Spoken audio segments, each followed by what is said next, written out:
So, Gary, we're in an environment where there's been a plunge in venture capital investments. More and more startups are struggling to stay afloat, laying off employees. Yet you've just raised this $1 billion fund.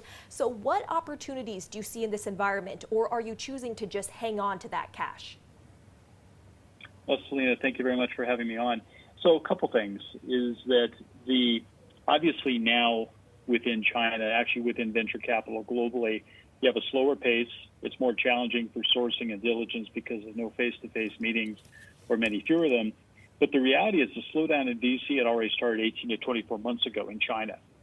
You're coming to the end of a major consumer internet cycle with the transition to more technology-based deals rather than the business model deals in both the U.S. and China.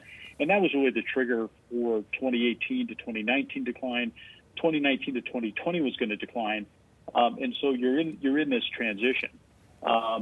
We've had a lot of companies involved with the COVID crisis, but we're continuing to do deals. But things are it's simply more challenging to do our business when you can't meet face-to-face as often. And Gary, what specific areas are you seeing opportunities to actually make deals right now in this environment where you can't meet them face-to-face? Where do you see sectors actually winning right now?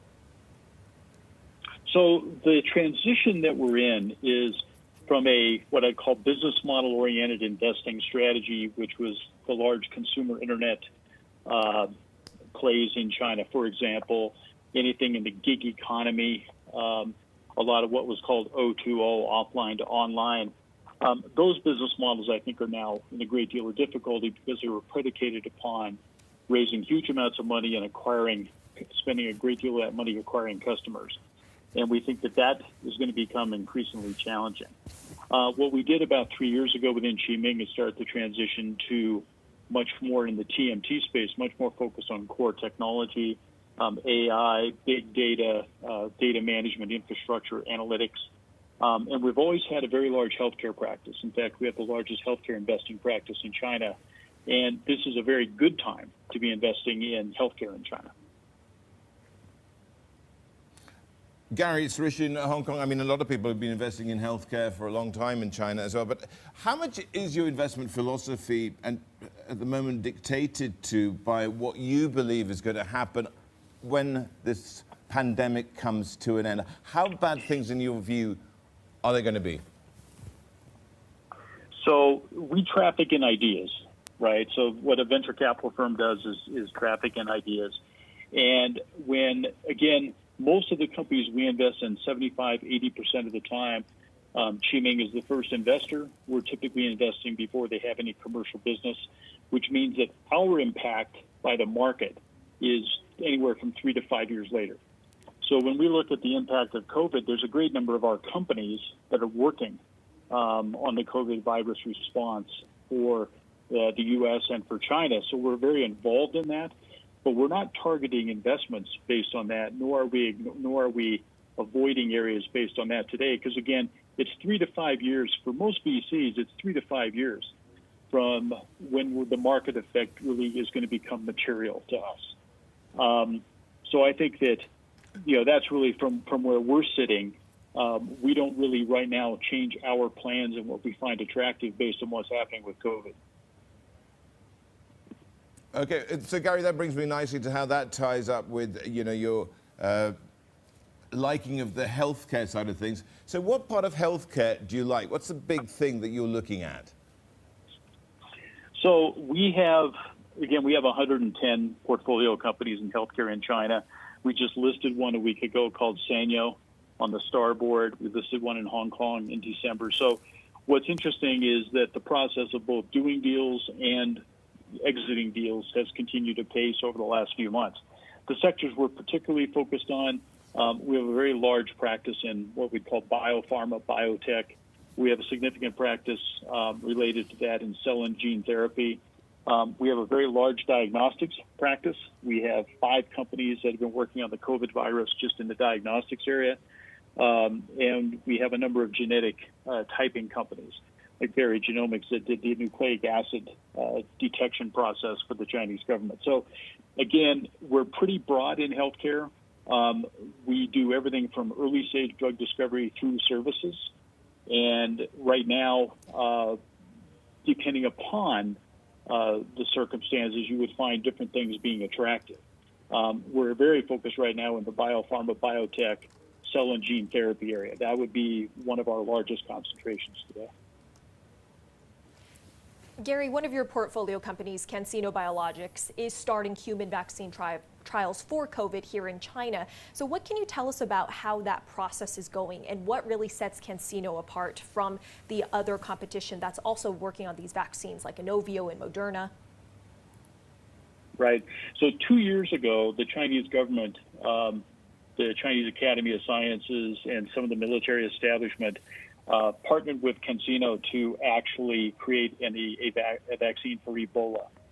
And they were able to do that in very fast time, in conjunction with the Chinese government. And so that gave this time around, when in the second week in January it started to become obvious that what was happening in Wuhan was going to require some additional work, the government reached out, contacted CanSino, and said, "Can you help us with this?" And in record time, literally 6 weeks, they had a vaccine that could go do some early testing, and within 2 months they had a vaccine that could initiate human trials. So remarkably short time frame, but it really is based on the fact that they've proven with Ebola and now COVID, they've proven they have a platform and a team that can do this. And Gary, about 30 of your portfolio companies are on track to list this year. Do you see those plans getting delayed? So I wish we had 30 for this year. I think it's 30 over the next 2 years. I'll be extremely happy if 30 companies list this year.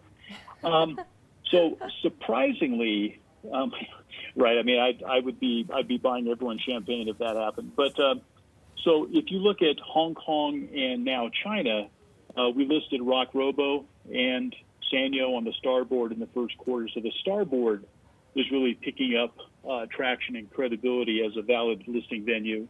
Hong Kong has actually been doing very good on listings for us in the last period of time. So I think that we feel that the companies that are listing in those two markets, the process looks like it's still working. Listing in the U.S. right now is difficult. So to the extent we're dependent upon U.S. listings, or any of the companies are dependent on U.S. listings, I think that will take a significantly longer period of time. But I would say that's a relatively small percentage, maybe 20-25% of the pool of companies that are looking at listing over the next 2 years. Gary, very quickly, how are you looking at tech at the moment, and how does COVID and this pandemic change the world, in your opinion?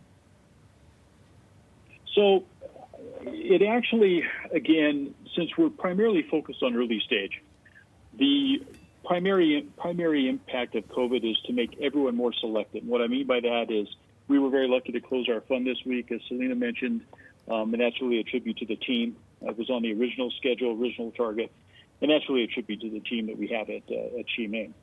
But if you're looking at what the impact is, let's assume, and I think this is correct, there'll be less limited partner money coming into general partners. General partners will become more selective, partly because they have less capital and partly because some of them may not be able to raise money and they have an existing portfolio to protect. So I think what happens is there's increasing selectivity across the board. I actually believe that this year, the 2020-2021 vintage for venture capital will be very successful because we should have the benefit of lower pricing. We traffic in ideas. Crises often generate really good ideas, and I think that we're hitting we're going to see that play out over the next 12 to 18 months. Entrepreneurs are the key to solving problems. That doesn't change regardless of the market dynamics, and it's a question of how quickly you get rewarded. It's not a question of whether or not entrepreneurs are still going to be the key to solving those problems. And again, since fundraising is harder for everybody and that greater selectivity, capital's back to being a differentiator. And for a long time, everyone had money. And so capital ceased being a differentiator for a number of years.